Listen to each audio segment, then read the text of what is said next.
Hello everyone. So this is another episode where we are discussing the Hindu colonization in Southeast Asia. So basically there will be separate videos, separate case studies of Burma, Cambodia and other regions. But in this particular episode is about Burma, as you can already see. So the thing is, the Indo-Chinese Peninsula and East Indies, these parts were called, Suvarna Bhumi and Suvarna Deep. So as you all know that Suvarna means gold. So these regions were actually thought as, it had reserves of gold. So it was kind of El Dorado to ancient India. And this was the reason that why Indian people at ancient age, they were visiting this Indo-Chinese Peninsula and East Indies for a better living, and to also have a journey into the Southeast Asia. So what were the sources from which we know that there was this Indian penetration into Southeast Asia? The sources are basically, Jataka stories, Purana, the writings of Ptolemy, Periplus of Erythraean Sea, the book, and also there is Brihat Katha, Milinda Panha, and as you know that these are Buddhist texts. There is also Kautilya's Arthashastra, which is mentioning Aguru. So Aguru is a kind of aloe in Suvarna Bhumi. So there is also Buddhist text Nirdesha, and what Buddhist text Nirdesha is saying, it is talking about adventure stories of the sailors, that how they were making journeys, what were the consequences, what were the training activities that was going on. And there in Nirdesha there is a detailed study of Sanudasa. Who is Sanudasa? He was a very important sailor at that time, and his whole journey has been recorded in this Buddhist text Nirdesha. So these were the sources. Now coming to the trade routes and ports, there was Bhrigukacha, there was Tamralipta. Tamralipta is basically in present day West Bengal, and Tamralipta is called Tomluk in nowadays. So these all trade routes and ports is obviously in the east of India. There is also Jannupatha, Sankupatha, Chattapatha, and these terms were mentioned in various texts as trade routes into Southeast Asia. And there is also Paluri in Gopalpur, which is in present day Orissa. There is also Masulipatnam, which is in Madras. So, and all these penetration were happening around 200 AD. That is very important. And Sona and Uttara, they were two missionaries of Ashoka who were said to visit Suvarna Bhumi at that time. So now actually we are focusing on Burma. So this whole video will be about Burma, and there will be other episodes which will be about many other countries of Southeast Asia. So coming to Burma, according to Burmese chronicle, Abhiraja, he was a prince from Shakka clan of Kapilavastu, the same region from which Buddha is coming. So this Abhiraja, he merged with an army and founded the city of Sankissa. Sankissa is in Upper Burma. So, and his the kingdom of Abhiraja also got expanded to Arakan region during his son's reign. In case of central Burma, the kingdom of Linyang was there, which was also founded by Buddhist population, and we are getting this information from Ptolemy. So we are just saying a very brief things about Upper Burma and Central Burma, and mostly it's about this Lower Burma. So Lower Burma is very important, and in lower part of the Burma we are going to focus mainly on four kingdoms, as you can see: the Mon kingdom, the Arakan valley, the Piu kingdom and the Brahma. Okay.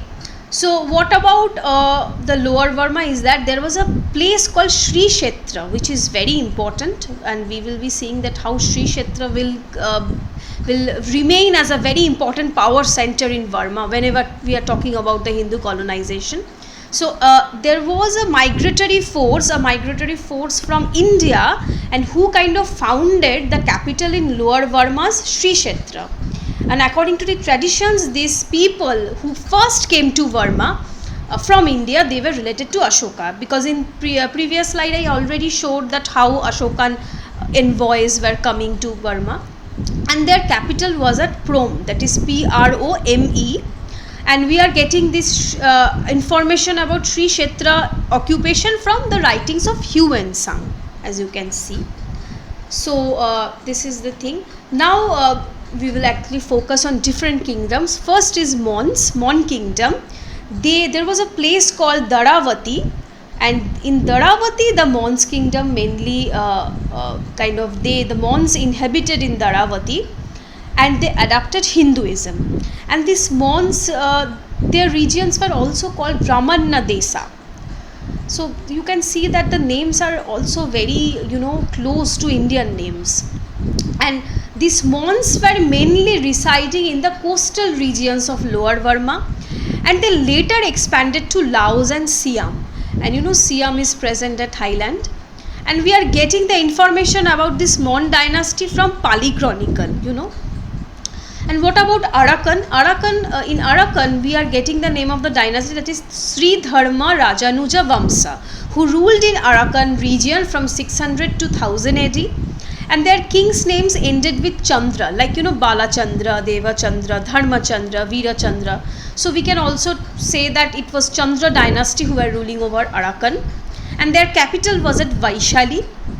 And one of the important architecture is the Buddha image called Mahamuni. So if you travel to Burma nowadays also, you can see that there is a large pagoda kind of architecture which is called Mahamuni, a large Buddha image, and it was built by this Chandra dynasty in Arakan region. So now coming to the Pew dynasty, Pew kingdom, which is very important in the history of Burma. There was a tribe, in Lower Burma, and they were called Pew. So who got colonized by Hindus of Sri Kshetra. So we are already saying that how in Sri Kshetra the Ashokan embassy came, and how there was a first occupation happened in Sri Kshetra. So the Pew were not from India, but they got colonized. They got influenced by the Hindus of Sri Kshetra. And many Sanskrit and Pew language inscriptions are there that has been excavated, and they belong to 7th century AD. And this inscription mentioned Jayachandra Varman, Hari Vikram, Shimha Vikram, Shurya Vikram, who ruled in Sri Kshetra. So that is the thing. So these are some of the names of Pew kings. And talking about the the political the frontier regions, what were the frontier regions of Pew kingdom? So as you can see from this very preliminary drawing that I have made, that in north there was Thai kingdom, and that was Yunnan. In east there was Kambuja. In southwest there was Dharavati, and as you can know that Dharavati is where the Mons reside. I have said in previous slide that how Dharavati was resided by Mons. So if this is Pew kingdom at the center, then in southwest there was Dharavati, and obviously in the west there was Indian territory. So these Pew people, according to Chinese account, they had 18 subject kingdoms, 8 or 9 garrison towns, or 32 tribal settlements. So you don't have to remember all these numbers, but just to have an idea that how big their influence, political influence was. Their capital was at Sri Kshetra, that I had already told, and that had 12 gates and pagodas at 4 corners. So as you can see that pagodas and Buddhist monasteries, these architectures are very important in Burmese history. But these Pew people, they had conflict with Thai kingdom at north, and which was also called Nanchao, and they attacked Pew in 1832 AD and defeated them. So this was basically in 9th century the decline of, we are saying the decline of Pew people. How the Mon dynasty at south, if you can see this, the Mon dynasty at south and the Thai kingdom at the north, they were actually both pressuring this Pew people, and after 9th century we are seeing that how their power is declining. But in the next phase of Burmese history, a new tribe is coming who are called Brahmas, and this is very important. They are the most important dynasty in the whole this ancient Burmese history. So the name Brahmas got later Sanskritized as Burma. So this is very interesting, that how the name Burma, which has been a very influential name in colonial period, although it got I mean, now it's Myanmar, but it was Burma for a long period of time. So the name Burma is coming from this Brahmas tribe. And who are these Brahmas? They actually were a tribe from Tibet, who got their name from Brahmaputra river. So this Brahmas tribe in Tibet were actually an amalgamation of Naga, Kuki, Mishmi, Bhutia and Lepcha people. And we are getting many informations about these Brahmas kings from inscription as well as also from the Burmese chronicles. But historians are saying that Burmese chronicle are many a times they're full of legends and myths, and they are not giving accurate dates. So in order to have an authentic information about this Brahmas king, it's better to depend on the inscriptions. So Brahma's capital was called Pagan. And Pagan is present day Bagan. You can just search Bagan, and it is one of the main center of today's Myanmar. So whenever we are talking about Brahmas, the most important king is King Aniruddha, and as you can see, the name is very close to Indian name. So the King Aniruddha ascended the throne in 1044 AD, and he got converted into pure Theravada. This is very interesting story, and this part is also very lucid and easy to remember, that how he was trying to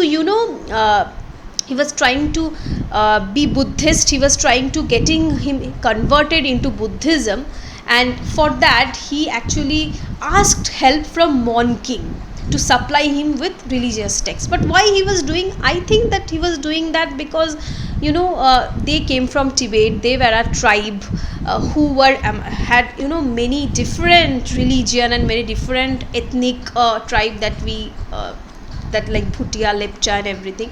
So they were actually trying to seek sovereignty, and for that they had to be like the Burmese people, and one of the way was to to acquire their religion, to be like them. So Aniruddha was trying to become Theravada. He was trying to be Buddhist, and for that he asked for the help of Mon King, but he got rejected. The request was rejected by Mon King, and Aniruddha's envoy got insulted also. So as a result, because the Mon King underestimated this Brahmas, but Aniruddha marched Mon territory with army and captured the all regions of Mon kingdoms and captivated the king as well. And on his way back, this is very important, on his way back he also brought Buddhist monk, relics, sacred text, artisan, craftsman, and these all were carried by 32 elephants. So this was an era when his whole Brahma kingdom was having a cultural influence of the Mon religion and their scripture, their art, their writing. So the Mon people, they lost their power, but their culture, that was again having an influence in Pagan region, that is the capital of Brahmas. This is important because the cultural influence is very important. You cannot overdo that. You have to absorb the culture in order to say that no, I am not Tibetan, I am Burmese. So that is what King Aniruddha was doing. He was actually trying to be like the existing people of Burma. So he was that is why he was absorbing the Mon religion, scripture, art, writing, but obviously by grabbing the political power from them. So Aniruddha's political expansion is also important because he brought all of the Burma together.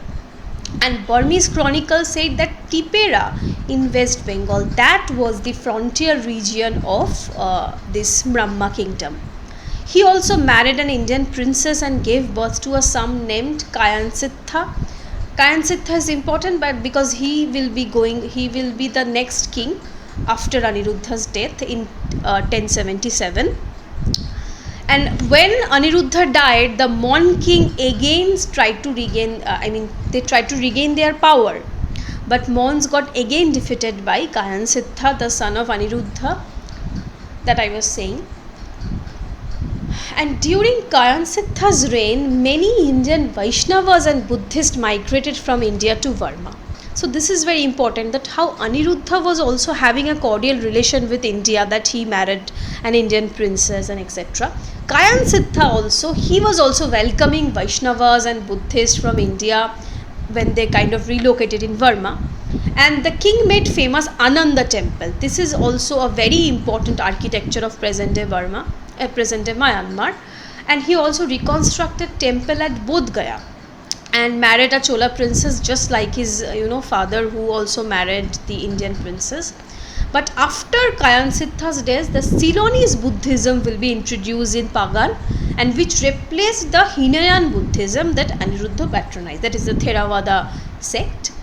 And the last part of Burmese history is that clash with Kublai Khan, that how in 1271 Kublai Khan sent an envoy to Burma to accept his sovereignty, and later Kublai Khan's grandson, they marched to Pagan and conquered the whole territory. So now that will be Mongol invasion into Burma, and no more the Hindu colonization in Southeast Asia, or in particular in Burma. So this was in a very sketchy way the Hindu colonization in Burma. And now we will be having different episodes on Cambodia and other parts of the Southeast Asia where Hindu colonization happened. If you have any question, you can comment that. Please give your feedback, and please subscribe and share this video if you found it relevant. Thank you.